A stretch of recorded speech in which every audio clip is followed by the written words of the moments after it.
What the fuck?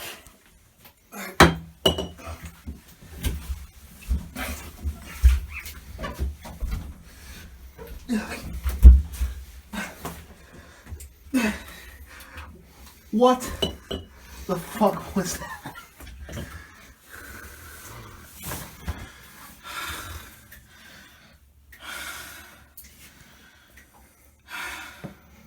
Santos Presents? Why do you have an alarm set for a Santos Presents at 11:22? Get the fuck out. Get the... Jesus fucking Christ! Welcome back, everybody, to another Santos Presents. I am your host, Mr. Santos. And I know you guys are asking the question, Santos, what the fuck is the point of your show? Literally, I'm just watching you eat food. That's probably stupid. Is it stupid? I don't really care. Because today, we have a mission. It's a very patriotic mission, and that's important to me. Because God bless America. In any case, our goal is to make Smörgåsbord American again. Because as you might have noticed, Smörgåsbord is not an English word. And that's unpatriotic. And in the way our country is currently going, that means it could be deported. And we don't want that, because a smorgasbord is a great thing. There's nothing more beautiful on this earth than a giant collection of food. I mean, just think about it. So, in addition to our normal goal of reviewing a shit ton of food here on Santos Presents, we're going to present it today as a new idea. The Smörgåsbord Minigun Challenge. I'm going to review a shit ton of stuff super fast, because that's how you make things great. Before we start, though, I just wanted to let everyone know that, kind of like the national anthem before a football game or a play at high school or whatever, you want to do something that's special. So I got some cream corn here, and,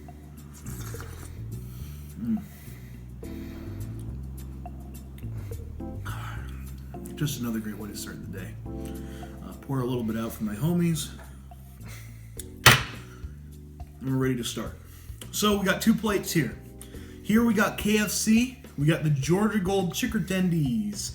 Ready to go. Everything's nice and special. A little bit cold because I went ahead and bought this a little bit beforehand. We got mac and cheese. We got mashed potatoes and gravy. We got biscuit. And we got the Chicken Gold Tendies. Over here, we got a Five Guys little selection. We got a cheeseburger, a bacon cheeseburger. We got a bacon cheese hot dog. We got their fries. And we got a shake that I went ahead and put into a fan favorite cup. You know, I was gonna look at it right here, you know what I'm saying? Oh, you're looking for this one, aren't you?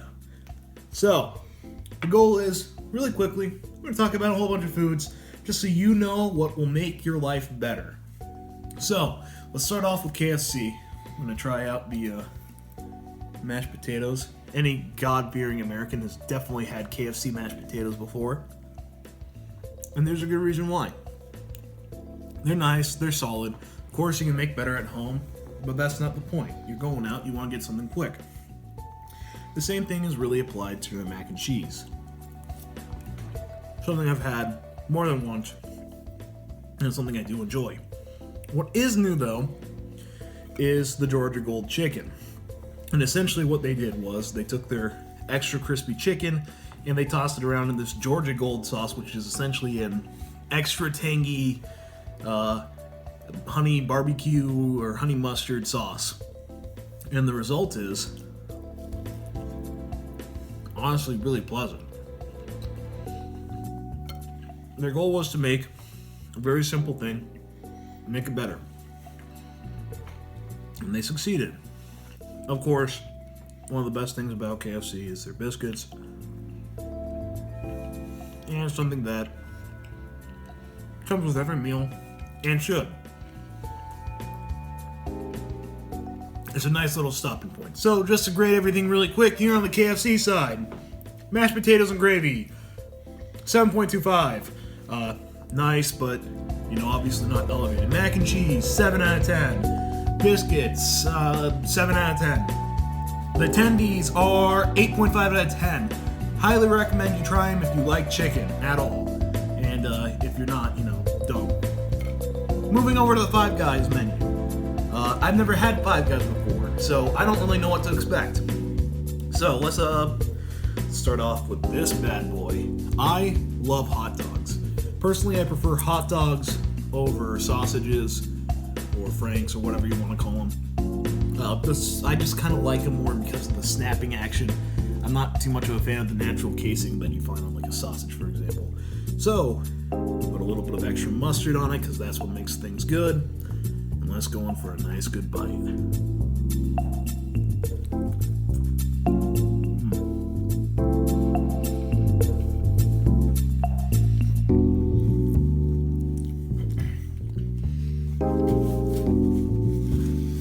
Well, here's the nice thing about Five Guys. They're a little bit more expensive than your average fast food place, but you know they're more of that like fast casual idea that's been growing recently, like Panera's.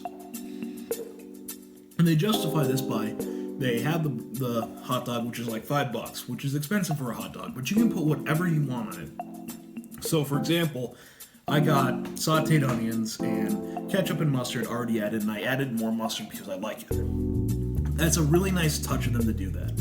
You can get extra things added like mushrooms or jalapenos or whatever you want. So, nice touch on their part, and it's a really nice, solid hot dog. Moving on to the hamburger though, let's get more of a feel for this sort of thing.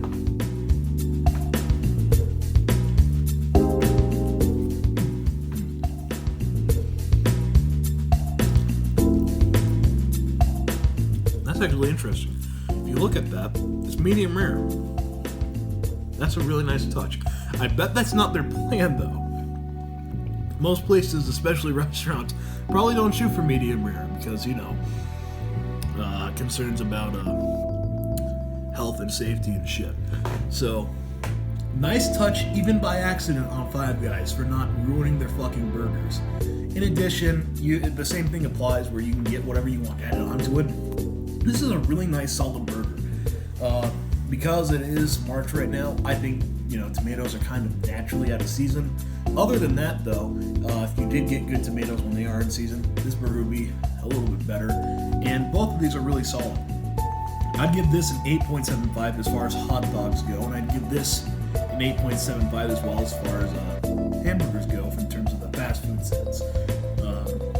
You know, if you want to sit down and spend some more money, like say $10 at like a Red Robins or something, you would get a better experience. But this is way faster, a lot more convenient. Quickly going over the fries. Yeah, nice and solid. Don't be an idiot and wait and shoot a video before you eat them, because they will get a little bit cold and not as good. Finally, we got the shake. Same thing applies to the shake as with many other things on their menu. Starts off as a vanilla shake, and then you can add a whole bunch of stuff. This is a vanilla shake with coffee and malt added, because if you drink a milkshake without adding malt to it, you are officially a communist and you have to leave the country. Always get malt if you can. You're not a fucking child. You can handle it. So,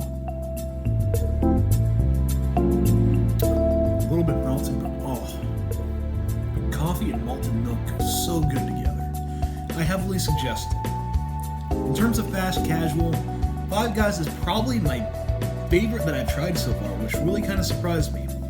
An obvious step up from other places, but there are other ones that are coming out soon that might spread to other states, like Steak Shack and Whataburger, that I'd also like to try.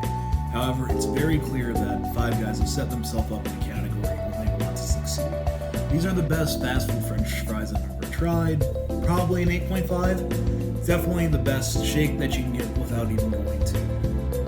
Personally, I put it at a higher quality than like Dairy Queen. They just are doing it better and with a higher price for a reason. I put it at a solid 9. So, all things considered, the world's moving in a much better place. New item here, new item at least to me here, and it's a nice thing to see. Go out and try new things, guys. There's always something new to try. And thank you for watching. I hope you guys make your own smorgasbord. What? What the fuck is this? It's a fucking phrase. What?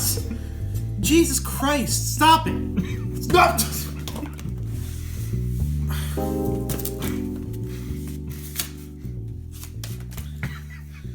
Ugh. What is this?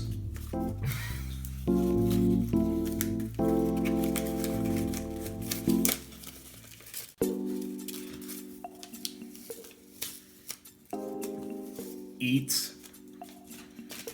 Oh my god, I know what this already says. More French. You guys want more French? Fine. How about another smorgasbord for you guys, huh? So here's a new one. I went out and about, and I went out and found 4 different kinds of fucking croissants. Because as it turns out, no one can agree on the way to make these things. Look at them. These are all fucking croissants. We're gonna decide which one's the best. So we got our classic Starbucks one. This is one that I am very fond of, that you guys might have seen me trying out before. We got a local bakery and a high-class coffee place from in town that they bake themselves. Supposedly these are baked by themselves too, but who fucking knows. But we're gonna decide on which one's the best. We're gonna do it blind. Let's see. Alright. My lovely assistant could send me one at random. Just put it in my hand. Just push it forward into my hand, whichever one you want me to try first. Alright, so we got one, and we're gonna go. We're gonna go in.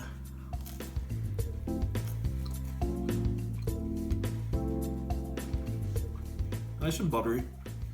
Only slightly flaky. Which is good if you're like in your car and you don't want to literally be covered all the way down from your titties to your dick in crumbs.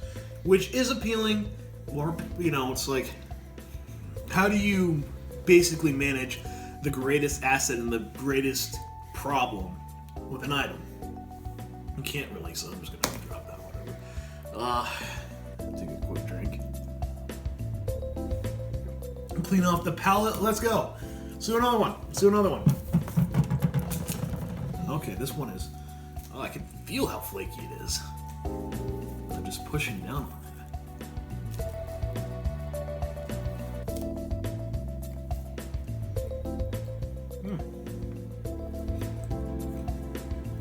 Definitely flakier.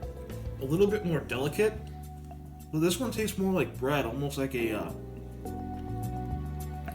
almost like a bagel, which is kind of weird. Like, it's got a bagel taste profile, where it's more bready and not really buttery, which is, you know, kind of like the main point of a croissant. So obviously it's just missing out on a little bit. So it's not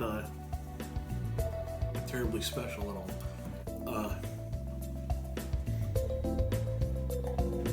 Let's do another one really quick. Alright, so Jesus Christ! You fucking crumbs! I got fucking string from this stupid fucking blindfold in my mouth too.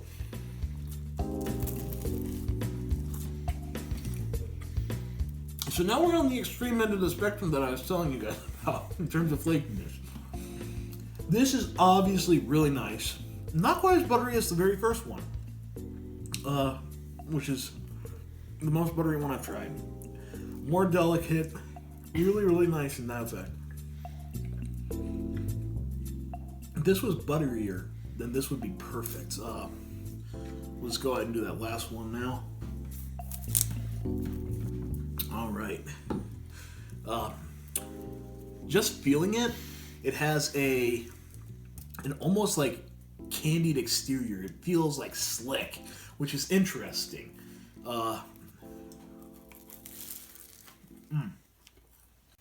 Honey is what's on the outside. It's like baked with a honey spread or something like that.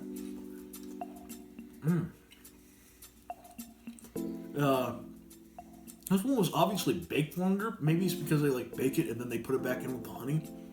But it tastes a little bit more, not charred, but toasted. You know, when the bread is a little bit more developed in terms of how it feels. It's got like that immediate like crumble that you kind of expect from that sort of thing. Not the same thing as just a normal flaky sort of thing. This one's denser than the last two I tried, so it's a really nice middle ground between some of the other ones. It's also more buttery than the last two, but not as buttery as the first. So, I'm just gonna throw that one down. So, overall, I'm not gonna cop out and say that all of them are equally good, because you know, that's just kind of a load of shit. Obviously, if you're in a car, you want to choose the one that's the least amount of flaky, and it's also the most buttery. So that's a really good thing. But it really isn't what I would want overall. That last one I had was probably the best one of the bunch. And I'd probably suggest it because of that. So if you're ever looking for something, look for what probably is a very expensive, like a $3 or $4 croissant, because of course it's going to taste really good. Let me go ahead and guess. That's got to be the one that I normally get, right? Because that one was really good. Which one is it? Give me the sheet of the one that I like the most. The local bakery. That's not possible. It's not possible. We prearranged this. Are you kidding me?